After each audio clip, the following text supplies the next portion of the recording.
สำหรับพี่น้องคนไทยเนาะบ่ต้องห่วงว่าสิขาดแรงงานนี่คือแรงงานสปปลาวพี่น้องที่เดินทางเขา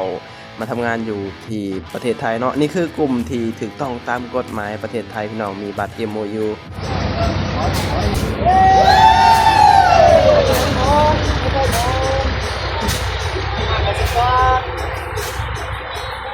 บรรยากาศอยู่ที่หน้าด่านพี่น้องกำลังสิขามไปประเทศไทยเนาะกะมุ่งหน้าเข้าสู่กทมพี่น้องเนาะกะขอบคุณประเทศไทยเนาะขอบคุณคนไทยที่ให้โอกาสคนลาวหลายๆคนได้ทำงานหาเงินอยู่ที่ประเทศไทยพี่น้องกำลังสิเดินทางไปประเทศไทยพี่น้องนี่คือบรรยากาศกำลังพากันขึ้นรถเอาของกับมนุงตุงต่วยพี่น้องเนาะผู้แหละไปพอกันอยู่ที่กทมพี่น้องสบายดีเพื่อนพี่น้องสวัสดีพ่อแม่พี่น้องทางฝั่งไทยนะครับผมวันนี้เฮาก็อยู่ที่หน้าด่านพี่น้องอยู่ที่ด่านนครหลวงเวียงจันทน์เนาะระหว่างในนครหลวงเวียงจันทน์กับหนองคายพี่น้องกำลังสิพากันแบบว่าข้ามไปประเทศไทยพี่น้องหลังจากที่ได้มาทำบัตร MOU เป็นที่เรียบร้อยเนาะและก็สิพากันเดินทางเข้าไปประเทศไทยพี่น้องไปอยู่ที่ด่านหนองคายเนาะไปรับบัตร MOU พี่น้องแล้วก็อบรมอยู่หั่นแล้วก็ได้ได้บัตรอีหยังก็อยู่หั่นเบิดพี่น้องก็สิพากันแบบว่ามุ่งหน้าเข้ากทมเพื่อที่จะไปหาเงินหาทองพี่น้องอยู่ที่ประเทศไทยเนาะแล้วก็กลุ่มนี้ก็เป็นกลุ่มที่ถูกต้องตามกฎหมายประเทศไทยพี่น้องมีบัตร MOU มีบัตรอนุญาตทำงานทุกสิ่งทุกอย่างเนาะเอารู้สึกว่าคนลาวเองก็เขามาทำงานอยู่ที่ประเทศไทยหลายพี่น้องในปัจจุบันนี้เนาะคือทุกคนก็ดิ้นรนบ่ว่าเจ้าว่าข่อยแหละพี่น้องเนาะในยุคสมัยนี้บ่ดิ้นรนมันก็อยู่บ่ได้เนาะก็ดีที่มีประเทศไทยเป็นบ่อนทำมาหากินเนาะเป็นบ่อนหาเงินสินะก็ขอบคุณประเทศไทยขอบคุณคนไทยเนาะที่แบบว่าให้โอกาสคนลาวหลายๆคนพี่น้องมาสู่งานมาเฮ็ดงานอยู่ที่ประเทศไทยเนาะอยู่ไทยก็บ่มีหยังหลายหรอกพี่น้องขอแต่ว่าเฮาอยู่ให้ถูกต้องตามกฎหมายแล้วก็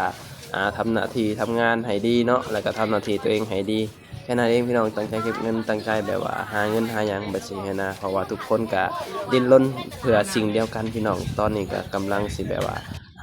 ข้ามไป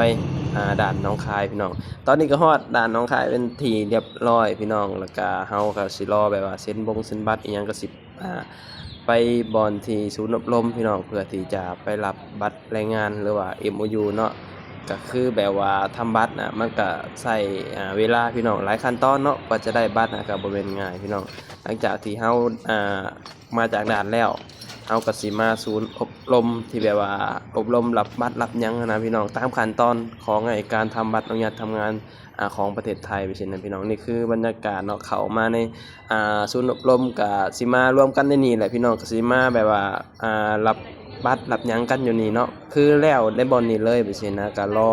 รอบัตรรอหยังอบรมแล้วก็สิพากันเดินทางเข้าไป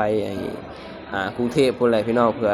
ไปสู่งานสู่การเนาะถ้าเกิดว่าผู้ใดแบบว่ามีบัตรถูกต้องตามกฎหมายมีบัตรอนุญาตทำงานแล้วก็ทำงานก็สบายใจพี่น้องเนาะแล้วก็บ่ต้องกังวลอีหยังก็พยายามเนาะสำหรับคนลาวสินะพยายามอยู่ให้ถูกต้องเด้อพี่น้องนี่คือบรรยากาศกำลังรอคิวขึ้นไปอบรมพี่น้องก็รอคิวเนาะว่าเวลาแบบว่าเฮาขึ้นไปอบรมแล้วก็เวลาเฮาเข้าไปถ่ายรูปรับบัตรนี่ก็เขาเจ้าก็สิเรียกตามคิวไปสินะก็เลยเห็นบรรยากาศแบบนี้กับพี่น้องก็พากันยืนต่อคิวเนาะตอนนี้เฮาก็มาฮอดมาฮอดบอนรับบัตรคิวเป็นที่เรียบร้อยพี่น้องก็สิรับบัตรคิวแล้วก็สิพากันขึ้นไปเนาะเพราะว่าก็ต้องแบบว่าตามคิวตามระเบียบพี่น้องเพราะว่าคนมันหลายเนาะต้องจัดระเบียบถ้าเกิดว่า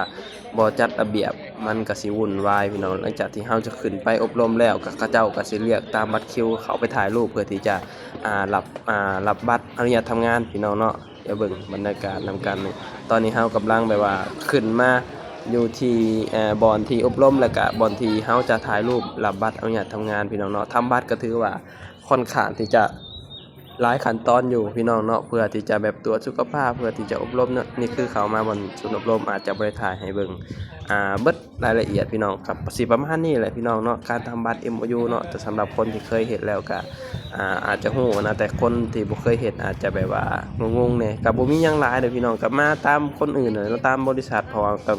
มีเจ้าของบริษัททำบัตร MOU ของคนไทยเขาเจ้าก็พามาทุกอย่างทุกขั้นตอนนั่นแหละพี่น้องเพื่อที่จะแบบว่าให้มันแบบว่าสะดวกสบายไปสินั้นนี่เลยพี่น้องตอนนี้ก็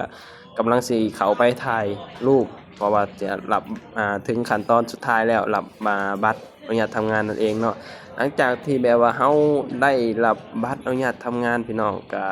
สิพากันเดินทางเข้า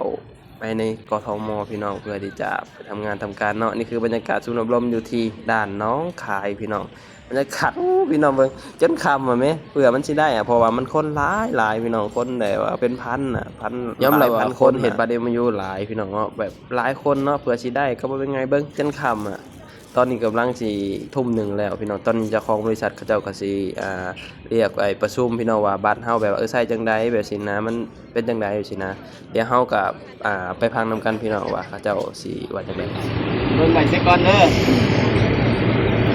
อยู่ข้างหน้านี่มันสิมีชื่อมีนามสกุลวันเดือนปีเกิดแล้วก็รูปถ่ายเจ้าของแล้วก็ใต้รูปถ่ายเจ้าของนี่มันสัญชาติทำลงเป็นพม่าแล้วเปลี่ยนล้วนมันสิเอากลับไปมันเคยมีเด้อนี่ใส่ก่อนส่วนหลายสิคุณมาจากทั้งสมุทรสาครเพราะว่าไอ้ผมจะจ้างงานอยู่เคารพของคนที่นี่คือใบอนุญาตทำงานเนี่ยที่อายุที่2 ปีนะครับเด้อ2 ปีนับจากมือเขาประเทศมากกับคือมือนี้นะครับเด้อรุ่นชื่อคนลูกเป็นวันที่28ชุดเนี่ยเราครบ2 ปีดังนั้นวันที่28พฤษภาคม28เดือน5ปี2020น่าเท่าไหร่อีก2 ปีก็37ครับผม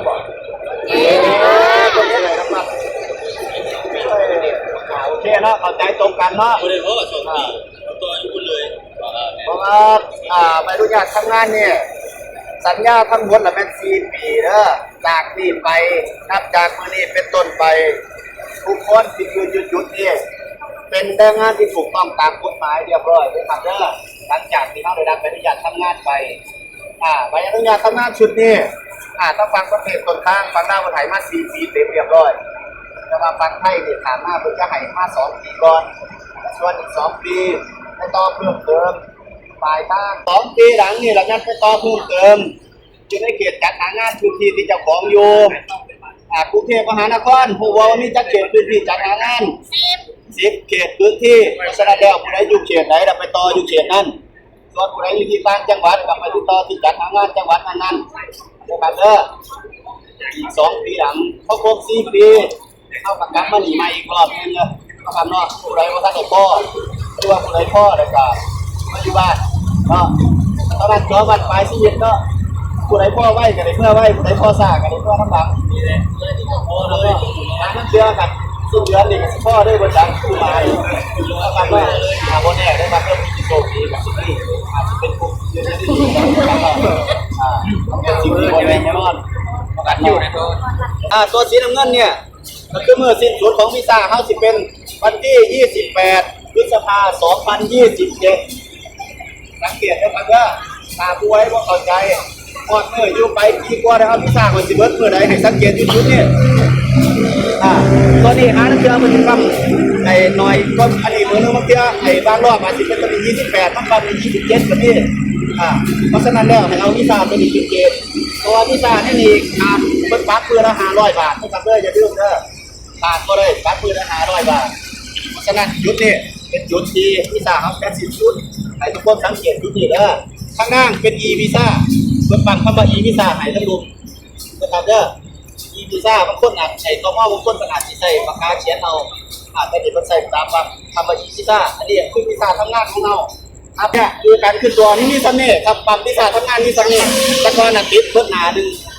สมัยก่อนแม่นบ่ตอนนี้มีซ้ำนี่แล้วเดี๋ยวกลับไปลบยังเอาข่อยมีซ้ำนี่วีซ่าทำงานมันเป็นแบบนี้ไปแล้วมันบ่ได้คือเก่านะครับเด้อเพราะฉะนั้นได้งานตัวเก่าที่บ้านวันที่เท่าไหร่หมู่บ่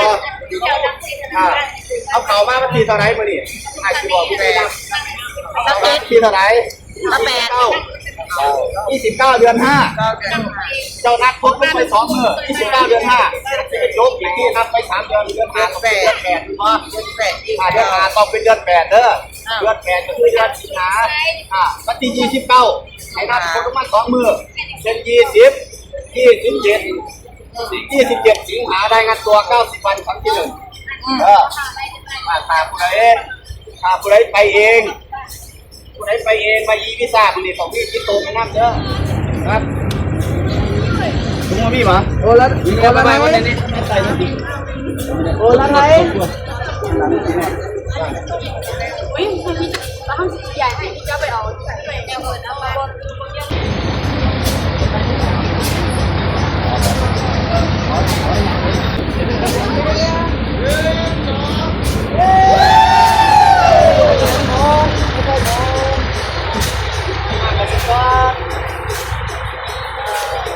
จะเข้าไปนะเหลืออีกนิดเดียวนิดเป็นยังไงงอนวะแล้วจะลิ้นหนาทีวะงอนวะ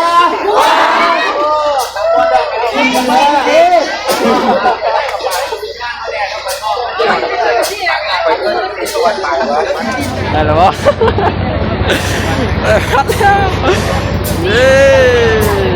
ตอนนี้ก็ได้บัตรมาเป็นที่เรียบร้อยพี่น้องก็คือแบบว่าตอนนี้ก็กำลังสิพากันเดินทางและ